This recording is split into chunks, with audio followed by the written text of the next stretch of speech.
Bonjour Yann Algan, Bonjour Adrien. vous êtes professeur d'économie, doyen de l'école d'affaires publiques de Sciences Po, membre du Conseil d'analyse économique et membre du Conseil national du numérique. Et vous avez participé à ce projet très important CORE, qui veut dire Curriculum Open Access Resources in Economics, qui a permis, sur un mode collaboratif et international, d'écrire un nouveau manuel d'économie, une nouvelle façon d'enseigner l'économie en premier cycle universitaire. Alors tout ça est très bien, mais est-ce que ça permet aussi d'améliorer l'enseignement de l'économie dès le lycée pour les futurs étudiants? Oui, c'est possible. C'est même là l'objet du projet Econofides, qui est une nouvelle façon d'enseigner l'économie au lycée et qui a été lancé en cette rentrée scolaire 2019.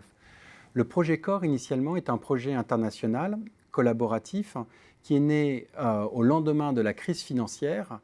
En se saisissant d'une question urgente, il est impossible d'enseigner l'économie comme si les 30 dernières années n'avaient pas eu lieu.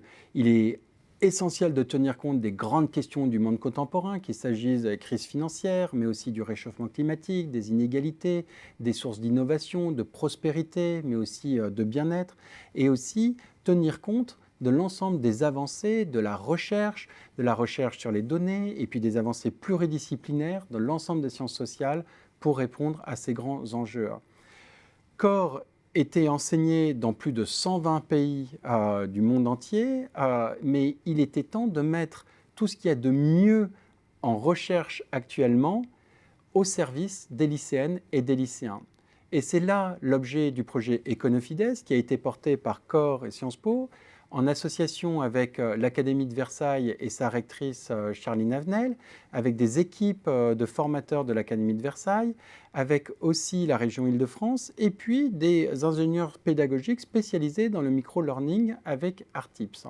Et nous avons développé des plateformes en libre accès qui correspondent au programme aussi bien de seconde, de première SES et STMG et de terminale, qui mettent à disposition ces contenus pour l'ensemble des lycéennes et des lycéens. Et je rajoute juste un dernier point, ça nous a semblé vraiment essentiel de pouvoir assurer cette continuité entre le secondaire et le supérieur, qu'on puisse croiser ce regard de la recherche avec l'enseignement au lycée était essentiel. Et c'est dans la droite ligne de la volonté du ministre Michel Blanquer, une façon aussi d'assurer la transition de ce qu'on appelle le -3+3 pour accompagner au mieux l'ensemble de ces jeunes dans leur future carrière et choix d'études. Alors de quel sujet est-ce que vous leur parlez par ce biais et de quelle façon? Alors, on a été très fidèle aux nouveaux programmes d'économie et de sciences sociales qui sont développés en seconde, en première et en terminale.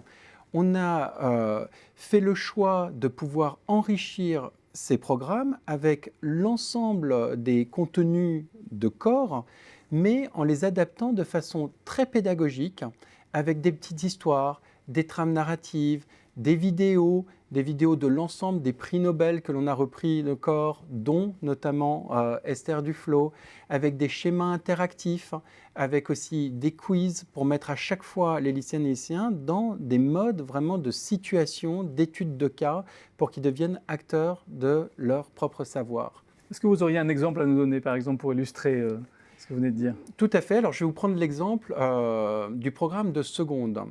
Donc, le programme de seconde est abordé sous forme de plateforme de micro-learning. Ce sont des plateformes qui permettent de complètement reverser l'enseignement avec une pédagogie inversée. Donc, le lycéen ou la lycéenne commence toujours par une petite histoire courte qui le prend par la main, et puis après, différentes petites notions qu'il peut soit voir avant la classe ou qui peut travailler au début de la classe avec l'ensemble de ses camarades, et ça donne après du temps pour travailler en groupe sur des études de cas pour développer des nouvelles formes d'esprit collaboratif ou d'esprit critique, d'esprit innovant avec les enseignants. Alors je vais vous donner un exemple. Programme de seconde, comment raisonne un économiste et surtout comment distinguer corrélation et causalité. Vous avez un petit chapitre dessus. Première petite histoire, on a constaté qu'une forte corrélation existe entre la taille des pieds et le nombre de fautes d'orthographe. Les élèves qui ont des plus grands pieds font moins de fautes d'orthographe.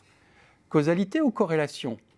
Est-ce que la solution pour lutter contre les fautes d'orthographe est d'étendre nos petits petons? Deuxième notion qui arrive tout de suite, que vous voyez apparaître sur votre smartphone ou sur votre tablette, vous dites, ben, oui, c'est là où on s'aperçoit qu'il y a une différence entre corrélation et causalité. Peut-être qu'il y a une variable manquante. Quelle est cette variable manquante? Eh ben, c'est l'âge, parce que l'âge explique aussi bien la taille des pieds que le fait qu'on ait plus d'expérience et qu'on fasse donc moins de fautes. Et puis tout de suite, après, vous avez une petite histoire pour bien mettre en situation ce qu'on appelle une causalité dans le cadre du réchauffement climatique. Donc, il voit tout de suite apparaître un graphique sur la hausse de la croissance économique, mais qui est accompagné aussi par un réchauffement climatique. Et enfin, on leur demande de réfléchir avec un petit quiz en leur posant une petite question. Mais alors, on a trouvé une autre corrélation. Les pays qui ont le plus de prix Nobel sont aussi les pays où il y a le plus de consommation de chocolat. Est-ce que c'est parce que le chocolat rend plus intelligent ou parce que pour devenir prix Nobel, on devient plus heureux et on mange du chocolat? Et là, ils doivent à nouveau réfléchir et se dire, eh ben, c'est peut-être que le PIB explique, la croissance économique explique, et le fait qu'on consomme beaucoup et le fait qu'on ait des ressources pour investir en éducation. Et enfin, on termine par une notion sur la façon dont les économistes étudient les sens de causalité, c'est-à-dire comment ils peuvent identifier l'impact de politiques économiques, par exemple dans le cadre de la réduction de la taille des classes, en s'inspirant de travaux, notamment de notre prix Nobel Esther Duflo, et qui fait référence aussi à une certaine actualité avec le dédoublement des classes de CP et de CE1. Eh bien, un grand merci, ça a l'air passionnant, Yann Algan, d'être venu nous présenter cette nouvelle façon d'enseigner. Merci beaucoup.